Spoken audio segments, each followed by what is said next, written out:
On parle des réseaux sociaux, de la vie, de la socialisation en ligne.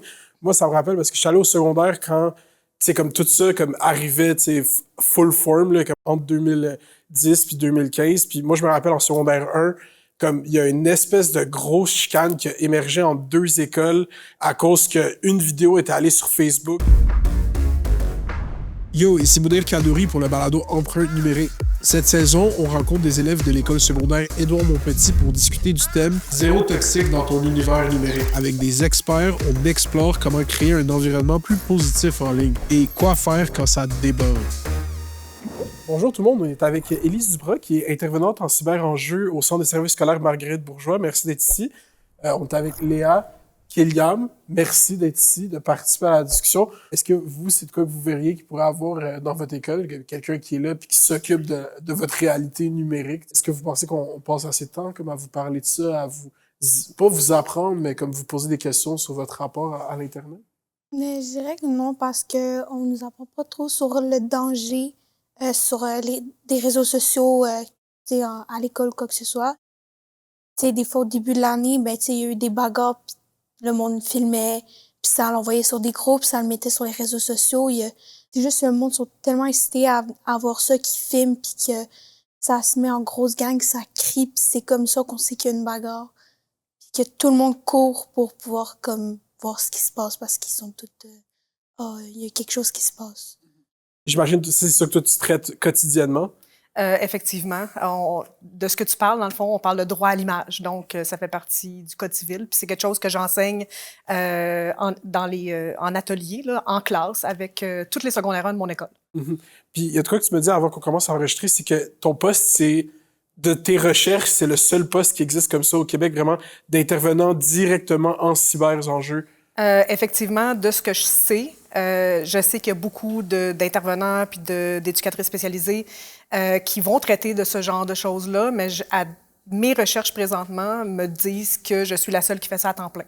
Est-ce que une partie importante de ton travail aussi, c'est un peu comprendre l'environnement numérique des jeunes, à quel point tu t'immerses dans comme, OK, absolument, tels jeunes sont sur telle application, ils aiment ça, aller dans ce serveur Discord qui est associé. C'est comme juste comprendre les plateformes, le langage un effectivement, si je comprends pas les plateformes, si je comprends pas les nouvelles applications qui sortent, si je comprends pas c'est quoi leur monde, je suis pas capable de comprendre pourquoi il y a un conflit. Donc, toutes les nouvelles applications émergentes, là, j'apprends à les connaître, je les fréquente, je vais voir comment ça fonctionne. Là, on parle beaucoup Snapchat, Instagram, c'est très, très, très populaire présentement au sein de nos jeunes. Il y a des applications qui vont sortir puis qui vont faire des flops, mais je prends quand même le temps de me renseigner pour voir est-ce que ça va impacter leur vie ou pas. Fait que j'essaie d'aller 2 pas à l'avance d'eux autres pour être capable de comprendre les situations. Mm-hmm. Comme pour Kylian, il faudra aller sur League of Legends. Ouais. Ouais, c'est quoi le comportement numérique sur League of Legends? Ça dépend du niveau, mais la plupart du temps, si tu bats ton adversaire, ça peut devenir des comportements plutôt négatifs, des insultes ou autres, ou même des menaces de mort des fois. Puis, est-ce que quand vous interagissez tous ensemble sur Internet, est-ce que des fois vous dites « Ah, les profs peuvent pas comprendre tout ce qui se passe, ils ont aucune compréhension du monde numérique qu'on vit. » Ça dépend des profs qu'on a, mais comme moi, mettons, je sais que certains de mes profs pourraient comprendre, puis que d'autres auraient plus de difficultés, mais parviendraient à comprendre les messages qu'on essaierait de transmettre à travers les réseaux. Tout à l'heure, tu me parlais des risques. On ne nous parle pas assez des risques, mais peut-être que justement, il y a une approche qui est trop basée sur le risque. L'Internet, c'est pas juste des risques, c'est comme ça va faire partie de votre vie adulte. Donc, est-ce que on entretient ça, de vous dire comme l'Internet, oui, il y a des côtés négatifs, mais il y a aussi, c'est comme, ça fait partie de la vie, puis il faut savoir bien l'utiliser. Oui, il faudrait juste qu'ils nous montrent, genre, oui, les côtés négatifs qu'il peut avoir des réseaux sociaux et de l'impact qu'il peut avoir sur la vie des gens, et aussi les côtés positifs. Comme moi, en anglais, notre remplaçante qu'on avait eue, elle nous avait fait écouter un documentaire sur les réseaux sociaux, et on voyait vraiment un peu la face cachée des réseaux sociaux qu'on savait pas, que ça, mettons, on regardait un truc, mais que ça l'enregistrait, on cherchait, mettons, des bas d'hiver, mais quelques minutes après, on pouvait avoir des vidéos de ça. Tu parles d'algorithme. Ouais, l'algorithme, on pouvait avoir des vidéos de ça partout. On en parlait de ça aussi en sécu. On a fait ça pendant beaucoup de cours de parler sur l'algorithme et tout, puis on voyait comment c'était les côtés positifs et négatifs. Donc, si c'est nous en parle plus, il nous montre plus côté négatif et le positif, mais on va savoir, comment gérer nous-mêmes de comment, quoi poster, quoi faire, écrire sur les réseaux sociaux, parce que quand c'est écrit, ben ça reste, mais quand on dit parole, mais ça s'envole. Donc, si on écrit, quand on va l'écrire écrit, mais ça peut rester pour toujours, puis ça peut faire un impact après ça plus tard dans la vie adulte. Et à travers les 4 dernières années de cette pratique-là, de ce poste-là, est-ce que toi, tu dirais, il faudrait suggérer ça, comme à tous les centres de services scolaires, on devrait plus développer ce champ de compétences-là? Bien, ça fait depuis la première année que je me dis, comment ça, je suis toute seule encore? Tu sais, puis moi, je pense pas que de le faire sous de la façon qu'on le fait nécessairement, de dire mais c'est une personne qui va être désignée 35 heures semaine dans cette école-là. Tu sais, ça pourrait être des intervenants qui vont se promener d'école en école ou de faire ça à temps partiel, mais de former ces personnes-là pour qu'ils soient à l'aise sur les réseaux sociaux. C'est sûr que ça prend des personnes qui aiment ça aussi. Là. Si la personne n'aime pas le numérique, n'aime pas les réseaux sociaux, c'est long un peu. Mais je pense de former des personnes qui, au moins à temps partiel, vont être capables d'aller défaire tout ça puis de comprendre c'est quoi la dynamique, mettons, dans un groupe Snapchat. Oui, mais c'est un groupe d'école, on partage des devoirs. Oui, mais il n'y a pas juste ça. Que Élie soit la seule personne qui fait ce travail-là dans son école secondaire, mais qui n'en ait pas ailleurs, je trouve qu'il devrait en avoir plus. C'est sûr que moi, je trouve que je ne devrais pas être encore toute seule après 4 ans. Mais le système scolaire, le système gouvernemental, c'est quand même toujours très long à faire bouger. Fait que... Puis c'est quand même l'idée de développer une expertise, comment traiter.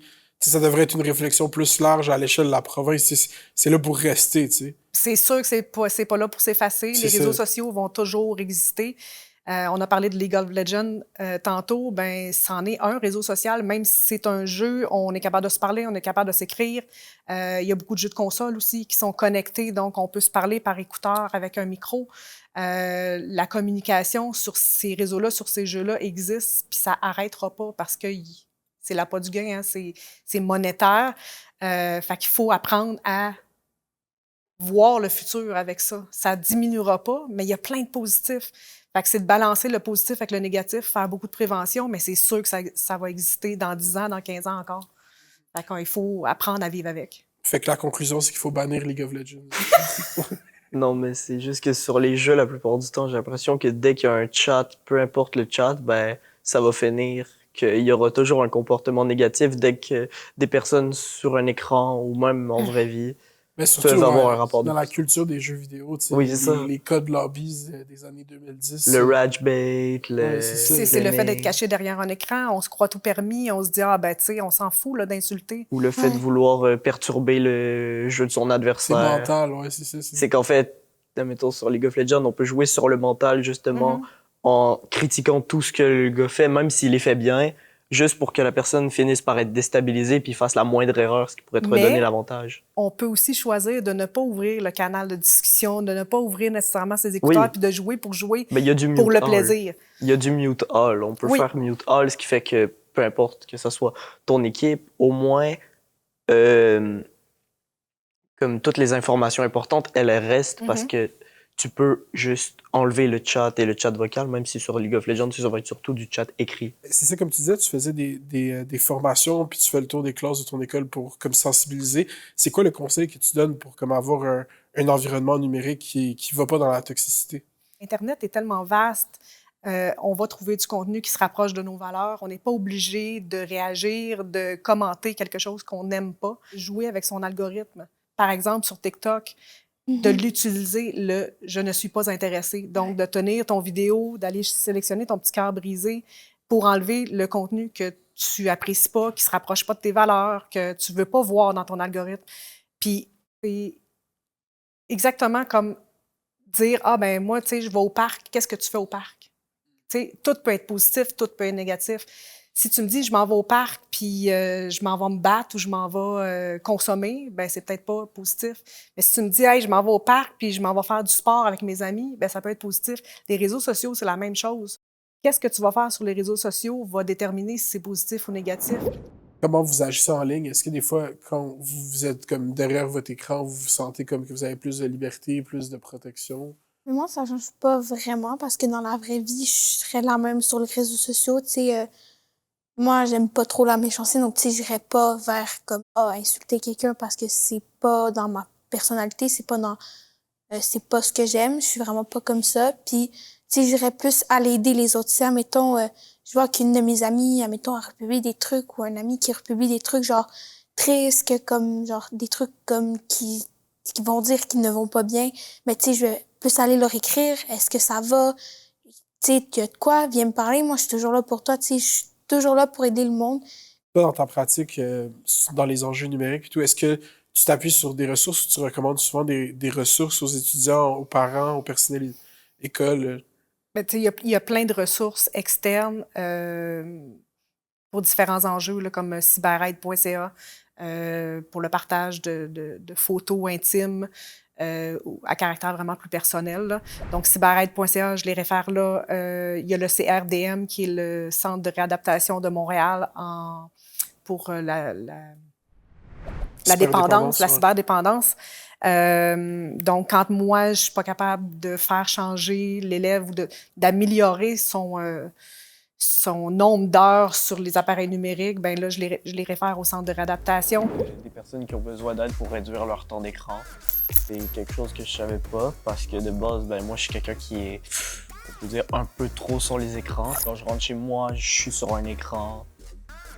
Avant de dormir, je suis sur un écran. Je suis tout le temps sur un écran ou en train d'écouter de la musique. Tel jeune, donc clavardage, qui est encore super le fun parce que vous n'aimez pas parler au téléphone. Donc, je vous envoie sur le clavardage. Mais reste qu'ils sont super au courant de qu'est-ce qui se passe puis comment le gérer. Des fois, c'est juste, ça prend le petit coup de pouce pour les guider dans la bonne voie. Puis, Je pense peut-être aussi verbaliser à voix haute devant quelqu'un, que ce soit un ami ou un intervenant, peu importe. Quand tu dis des choses à voix haute, souvent, c'est la première étape. c'est pas parce que ça se passe en ligne que ça n'existe pas. Ça se peut qu'on ait de la peine ou qu'on soit fâché parce qu'il y a quelque chose qui se passe sur les réseaux sociaux. Puis les réseaux sociaux, ben, ça existe dans la vraie vie aussi, même si ça fait partie de l'intangible. Merci tout le monde d'avoir écouté cette balado. Puis si vous voulez plus d'informations et écouter les autres épisodes, allez consulter les ressources dans la description. Merci beaucoup d'avoir participé. Bon reste d'année scolaire. Merci. Merci. Puis merci beaucoup pour ce que tu fais. Merci à vous pour l'invitation. Empreinte numérique est une production de Printemps numérique et soutenue par le Secrétariat à la jeunesse du Québec.